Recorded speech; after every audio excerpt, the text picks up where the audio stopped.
As a travel writer, I have the bad habit of writing about myself. I plant forests of eyes over pages and leave behind trails of thoughts and feelings that I think will change the world, but that only succeed in embarrassing me. A historical and political book of this nature warrants a more formal and less personal style.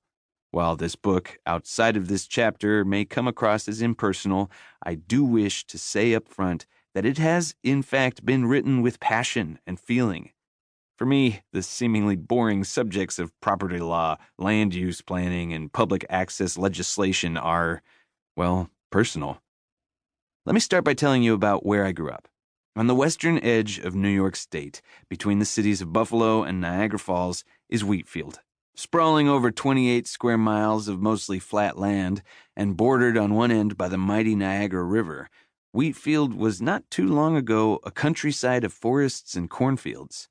Before white settlers moved into the area in the mid-1800s, the land was a relatively untouched forest inhabited by Native American tribes. Wheatfield's soil is well suited for growing wheat, so when the settlers arrived, wheat became a local staple. Then came the Erie Canal. Then industry grew, both in Buffalo and Niagara Falls, and in the second half of the 20th century, the middle class fled the cities to live out the suburban American dream. In less than 200 years, the character of the land shifted from wild to farm to suburb. If you drive through Wheatfield today, you might not be all that impressed. The town's schools, churches, pizzerias, ballparks, retirement homes, and shopping centers are scattered incoherently. You'd see that it's just yet another poorly planned American town, aggressively developed without aesthetic vision or forethought. Its natural beauties, of which there are plenty, are obscured by the fast roads, endless subdivisions, and RV dealership monstrosities. It is, shall we say, a town without charm. Since there is no main street, town center, or civic landmark, it's a stretch to even call it a town, with all the connotations of cohesion that being a town implies. Yet it is a place that remains happy and peaceful in my dreams, for it was, for a time at least, a boyhood paradise.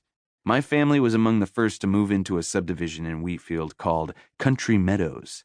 During our first couple of years in Country Meadows, my brother and I would play in a thin strand of woods between our backyard and a cornfield. In the adjoining lot, still wild and vacant, we skated on a pond in the winter and collected tadpoles from it in the summer.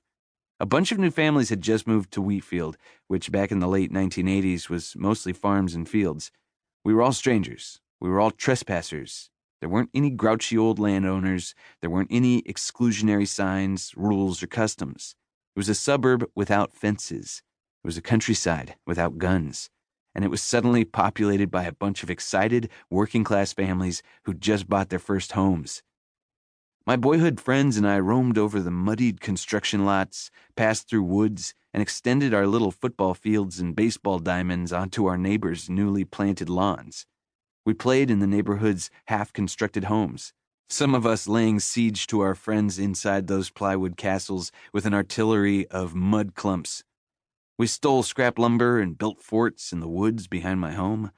My family let our golden retriever out night or day to sniff and chase and wander where he wished, unleashed. Later, as teenagers, we walked between homes to play football on a huge stretch of grass behind our subdivision. We never thought to ask who owned that grass. I remember the storms of cawing blackbirds that would descend to feed on our back lawn. I remember the stink of the freshly manured cornfield. I remember the humid summer nights, the smell of raw pumpkin pulp, the lawns bronzed with blankets of fall foliage. I remember the snow tunnels and snowball wars. In all of my years in Country Meadows, I can remember only one sharp word from a homeowner for trespassing. For the most part, I remember a land without fences, without signs, without prohibitions.